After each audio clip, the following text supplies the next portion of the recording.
ரங்கராஜ் தன்னுடைய முதல் மனைவி ஸ்ருதிய பிரிஞ்சிருக்கிறதா சொல்லி என்ன 2வது திருமணம் பண்ணிக்கிட்டாரு. இப்ப நான் கர்ப்பமானதுக்கு அப்புறம் என்ன பிரிஞ்சு போயிட்டாரு. என்னோட வயத்துல வளர்ற குழந்தைக்கு இவர் தான் அப்பா அப்படின்னு சொல்லி மாதம்பட்டி ரங்கராஜ் மேல செலிபிரிட்டி ஸ்டைலிஸ்டான ஜாய் கிரிசல்டா சென்னை கமிஷனர் ஆபீஸ்ல புகார் கொடுத்திருந்தாங்க.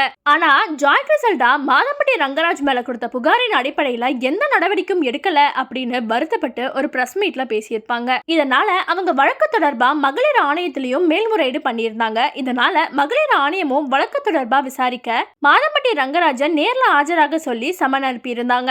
அவரும் அவருடைய மனைவி ஸ்ருதி கூட நேர்ல ஆஜராகி இருந்தாரு. இந்த ஒரு நிலையில சென்னை குடும்ப நல நீதிமன்றத்துல ஜாய் கிரிசல்டா கர்ப்பிணியா இருக்க எனக்கு மாதம்பட்டி ரங்கராஜ் மாசம் 6.5 லட்சம் ரூபாய் பராமரிப்பு தொகையா கொடுக்கணும்னு மனு தாக்கல் பண்ணியிருந்தாங்க. இந்த ஒரு நிலையில ஜாய் கிரிசல்டாக்கு இப்ப ஆண் குழந்தை பிறந்திருக்கு. இந்த விஷயத்த அவங்களே அவங்களோட இன்ஸ்டாகிராம் பேஜ்ல மக்களுக்கு தெரியப்படுத்தி இருக்காங்க. மாதம்பட்டி ரங்கராஜ் கூட திருமணமானப்ப எடுக்கப்பட்ட போட்டோஸை ஷேர் பண்ணி கேப்ஷன்ல எங்களுக்கு ஆண் குழந்தை பிறந்திருக்கு அப்படின்னு சொல்லி போஸ்ட் பண்ணிருக்காங்க. இந்த ஒரு செய்தி தான் இப்ப சோஷியல் மீடியால பேசும் பொருளா மாறி இருக்கு.